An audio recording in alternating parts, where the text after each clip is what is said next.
Hello friends, मेरा नाम है प्रवीण कुमार और आप देख रहे हैं आपका अपना यूट्यूब चैनल पेंटर प्रवीण। दोस्तों, अगर आप चैनल पर नए हैं तो कृपया करके चैनल को सब्सक्राइब कर लीजिए और बेल आइकन के घंटे को दबाना बिल्कुल भी ना भूलिएगा। दोस्तों, वीडियो अच्छी लगे तो लाइक करना, कमेंट करना। दोस्तों आज हम बता रहे हैं आपको धागा लगाना, कैसे धागा लगाया जाता है। पेंटिंग करने से पहले लाइन सीधी खींचने के लिए हमें धागा और गेरू की आवश्यकता पड़ती है। जिस प्रकार से आप देख रहे हैं, ऐसे धागा आप आसानी से लगा सकते हैं। दोस्तों, धागा लगाने से जो है पेंटिंग सीधी लिखी जा सकती है आराम से। बिना धागा लगाए अगर लिखोगे तो लिखाई जो है टेढ़ा आएगा दोस्तों। इसलिए धागा लगाना बहुत ही ज़रूरी होता है। दोस्तों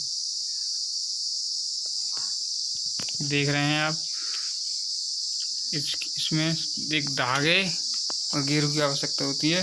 इस गेरू को धागे से लपेट लेते हैं। कन्नी उंगली में हमने पहले से ही धागा लपेट लिया है और इस प्रकार से आपको लपेटना है दोस्तों। और धागा आप देख रहे हैं वीडियो में, ऐसे ही लगा देना है दोस्तों। जिस प्रकार से आप देख रहे हैं, लकीर सीधा करके सीधा कर लेना है दोस्तों।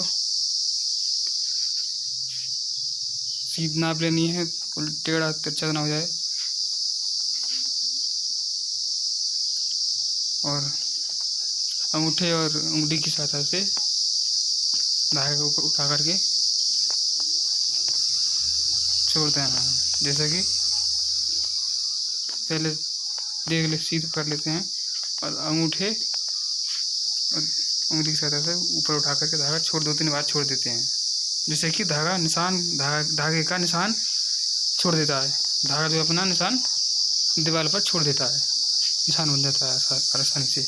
इसी प्रकार से सारे निशान बनाने हैं दोस्तों। वीडियो आपको पसंद लगे तो लाइक कमेंट करना ना भूलिएगा दोस्तों। अपने दोस्तों को शेयर कीजिएगा ताकि वो भी इसका लाभ उठा पाएँ। धन्यवाद।